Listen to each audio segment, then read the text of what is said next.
حضرت ام ورقہ بنت نوفل رضی اللہ تعالیٰ عنہ سے مروی ہے کہ نبی صلی اللہ علیہ وسلم جب غزوہ بدر کے لیے گئے تو میں نے عرض کیا کہ اے اللہ کے رسول، مجھے اپنے ساتھ جانے کی اجازت دیجیے، میں آپ کے مریضوں کا علاج معالجہ اور خدمت کروں گی اور شاید اللہ تعالیٰ مجھے شہادت نصیب فرما دے۔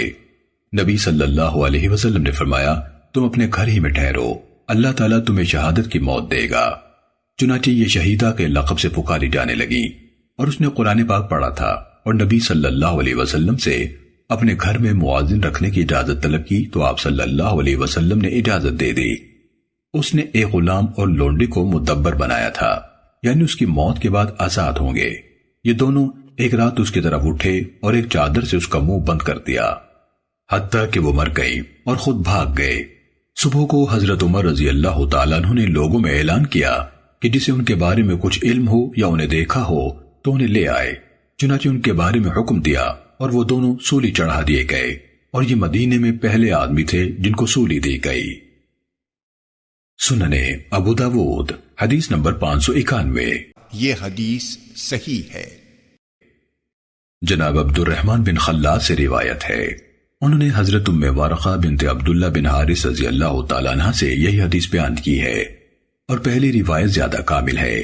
اس میں ہے کہ رسول اللہ صلی اللہ علیہ وسلم اس کے ہاں اس کے گھر میں ملنے کے لیے آیا کرتے تھے، اور اس کے لیے ایک مؤذن مقرر کیا تھا جو اس کے لیے اذان دیتا تھا، اور آپ نے اسے یعنی ام ورقہ کو حکم دیا تھا کہ اپنے گھر والوں کی امامت کرایا کرے۔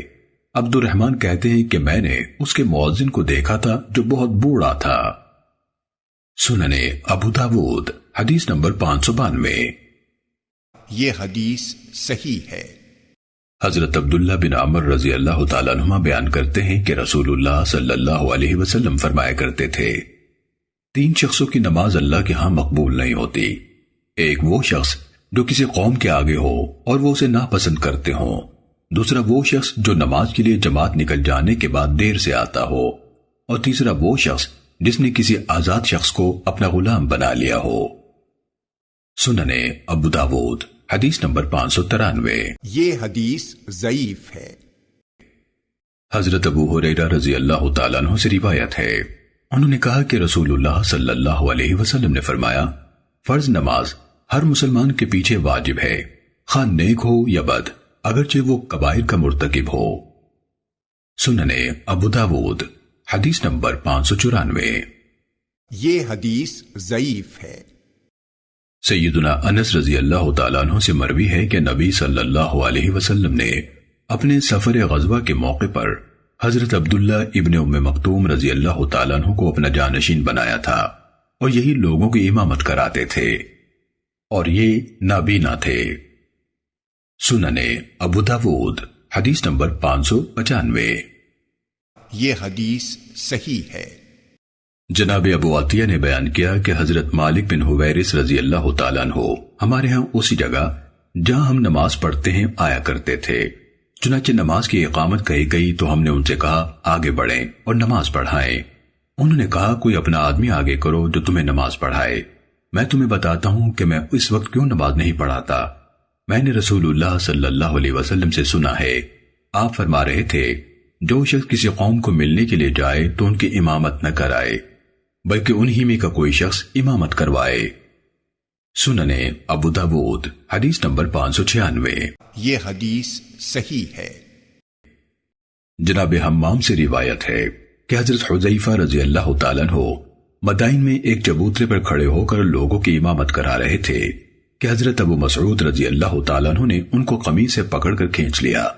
جب وہ نماز سے فارغ ہوئے تو کہا، کیا تمہیں معلوم نہیں کہ لوگوں کو اس سے منع کیا جاتا تھا؟ انہوں نے جواب دیا، کیوں نہیں، جب آپ نے مجھے کھینچا تو مجھے بھی یاد آ گیا۔ سننے ابو داود حدیث نمبر 597۔ یہ حدیث ضعیف ہے۔ جناب عدی بن ثابت انصاری کہتے ہیں کہ مجھ سے ایک آدمی نے بیان کیا کہ وہ مدائن میں حضرت عمار بن یاسر رضی اللہ تعالیٰ عنہ کے ساتھ تھا کہ نماز کی اقامت کہی گئی تو عمار آگے بڑھے اور ایک چبوترے پر کھڑے ہو کر نماز پڑھانے لگے، جبکہ دوسرے لوگ ان سے نیچے تھے۔ حضرت حذیفہ رضی اللہ تعالیٰ عنہ آگے بڑھے اور ان کے دونوں ہاتھ پکڑ لیے۔ حضرت عمار رضی اللہ تعالیٰ عنہ بھی ان کے ساتھ پیچھے ہٹتے آئے، حتیٰ کہ حذیفہ رضی اللہ تعالیٰ عنہ نے ان کو نیچے اتار دیا۔ جب عمار اپنی نماز سے فارغ ہوئے تو حذیفہ نے ان سے کہا کہ آپ نے رسول اللہ صلی اللہ علیہ وسلم سے نہیں سنا؟ آپ فرمایا کرتے تھے جب کوئی امامت کرائے تو دوسرے لوگوں سے اونچا کھڑا نہ ہو، یا کچھ ایسے ہی فرمایا۔ عمار نے جواب دیا اسی لیے تو میں آپ کے ساتھ پیچھے ہٹ آیا تھا جب آپ نے میرے ہاتھ پکڑے تھے۔ سننے ابو داود حدیث نمبر 598۔ یہ حدیث ضعیف ہے۔ حضرت جابر بن عبداللہ رضی اللہ تعالیٰ عنہ بیان کرتے ہیں کہ حضرت معاذ بن جبل رضی اللہ تعالیٰ عنہ رسول اللہ صلی اللہ علیہ وسلم کے ساتھ عشاء کی نماز پڑھا کرتے تھے، پھر اپنی قوم کے پاس آتے اور انہیں وہی نماز پڑھاتے۔ سننے ابو داود حدیث نمبر 599۔ یہ حدیث صحیح ہے۔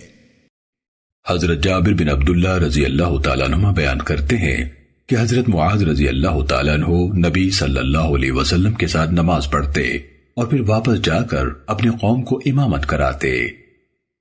سننے ابو داود حدیث نمبر 600۔ یہ حدیث صحیح ہے۔